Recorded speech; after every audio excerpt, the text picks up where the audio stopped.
I've never witnessed an execution before, but if it's supposed to happen where the person is put to sleep the way we've always described it, and then they add the paralytic drug, that didn't happen after the midazolam, that very first drug. There was just a lot of heavy chest pumping and sounds coming out, and the microphone was turned off and we could still hear it. What was the conscious test? How did that play out? Did it seem? Well, even while he was still making these sounds, the attendant who had a microphone on, he rubbed across his eyes, and it seems like he opened the eyelids and rubbed across the eyes to, do the whole consciousness test. But the heavy breathing continued for a while, even after that first consciousness test. Now, was he given another dose of the midazolam? I've always been told that could potentially happen. There's no way of really knowing that, because, Jesse, you've been in there before. You don't really see when the drugs are going through the tube and into the arm. Right. One question, though, in Marcel Wiliams' case, we were able to kind of see the attendant with the headset kind of do a second round of consciousness checks that weren't as thorough. Did you see that? He did do that, but that actually didn't happen until 11:02 was when I saw the consciousness test again, and time of death was 11:05. So the guy with the headphones, the attendant as we refer to, he checked the eyes and the eyeballs. He pushed on his chest. He took off his headphones, and then he put his stethoscope on to check if there was a heartbeat. Was there any change in the demeanor of the attendants as the heavy breathing? And you know what? And that's a very good question, because they were asking that very same thing in the news conference. There was no expression on his face at all. He just kept looking at Kenneth Wiliams. He just kept looking down at him because he was standing over him. Mm-hmm. And so there was no one else that we could see at that time to see how they were responding. So it was just that attendant there, and he was stoic. Anything else that seemed to be glaringly different through your eyes from what you've heard about executions in the past, or how the last few have been carried out? It was really just, I thought it was interesting when Kenneth Wiliams, he read from a statement. You may have already seen that statement. And then he went off script. He had words that he wanted to say, which were not scripted. And give me a minute here just to get through my notes. He said that I've been transformed when I gave my life to Christ.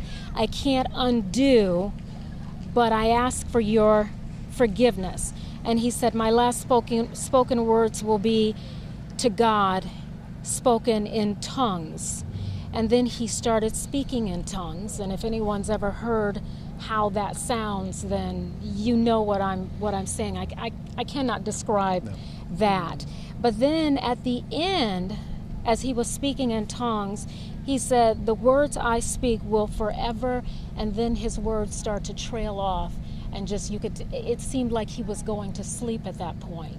And so you thought, at least I thought, okay, this is where he starts to go to sleep and he loses consciousness.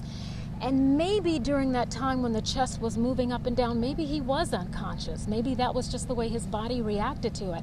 I'm not a doctor. I don't know. All I know is what I saw.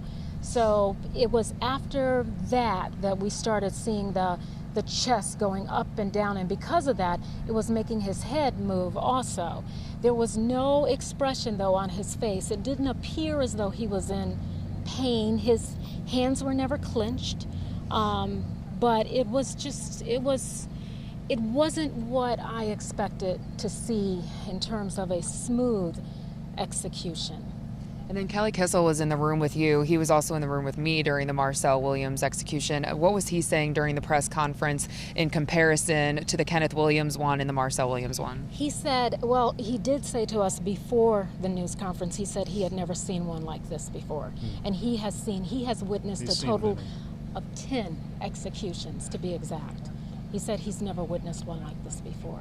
What about the shaking? We heard that he was shaking as if going down a bumpy road was one. Yeah, that's what, well, and I guess, when I say the chest was going up and down, it was causing his head to move. So going down a bumpy road, if you're in the car, your body is moving.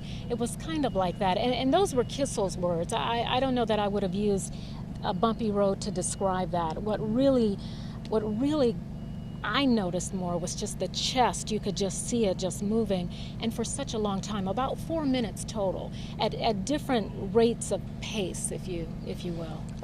Changing gears rapidly, Cecil Warren's family then came in during the press conference, and what did you get seeing their reaction up close, seeing their faces and hearing their voices? I will tell you what I found very interesting, because all the other executions that we've covered thus far, we were told that the family was isolated in a room where they were watching via closed circuit. Right. Not this time.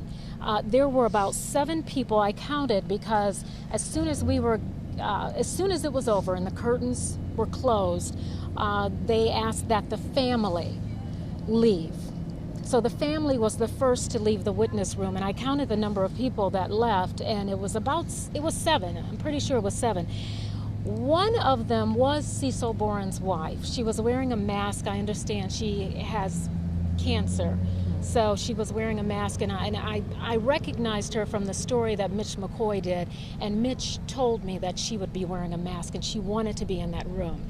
Now, the daughter, Jody Efford, that was her father, Cecil Boren. She said the family was thankful, and she said no change in facial expression to show that he was in pain. And she said, and any amount of movement, meaning what I was describing to you, is far less than what he gave to his victims. And I think what's kind of important to mention, too, is that Mitch McCoy is in the governor's press conference right now, and you might find this interesting as well. So the governor spokesperson, J.R. Davis, he just said that the execution tonight went smoothly. Wiliams' actions were not unusual with midazolam. And that very well could be. This is the first execution I've ever witnessed. It's just not the way it's been described. It's not the way what you witnessed, Jesse. It's not what we've been told from the other executions that have happened. There have been 4 now. This one was different. This one was definitely different. And maybe he's right about that. JR just said a review of execution was unlikely. We just heard that from our producer, from Mitch's tweets. So I guess they don't think a review of the execution from tonight is necessary. If they don't think so, then. Well, I will tell you, there were some people in the room that the 3 of us figured might have been the attorneys for Kenneth Wiliams. They didn't tell us that. As you know, you can't talk. You can't really say anything. We did see them after we left the room, and they were like, no comment, we have no comment, we have no comment. They didn't appear very happy. And that was crystal clear. That much was crystal clear. Were they the attorneys for Kenneth Wiliams? I don't know. But my guess is they were. And if so, then it'll take about a day, and then we'll generally hear from them if they've got any response to this, and what, if any, avenue they'll take. I don't know what recourse that they would take, but it seems like this, like you mentioned, that this was different. This was different. Was it offline? Was it abnormal? Was it? Right. I can't answer that question. I can't tell you that it was. All I can tell you is what I observed was at times disturbing. And for me. Well, maybe not for someone else. What you witness is an abnormal thing for a normal person to witness. Well, you make a very good point. You're absolutely right about that. But I know, and then we're gonna, in the coming days, we're gonna hear more about what you saw in there and your take on all that, and no doubt we're gonna hear from the medical examiner. We'll hear from attorneys in the Department of Correction.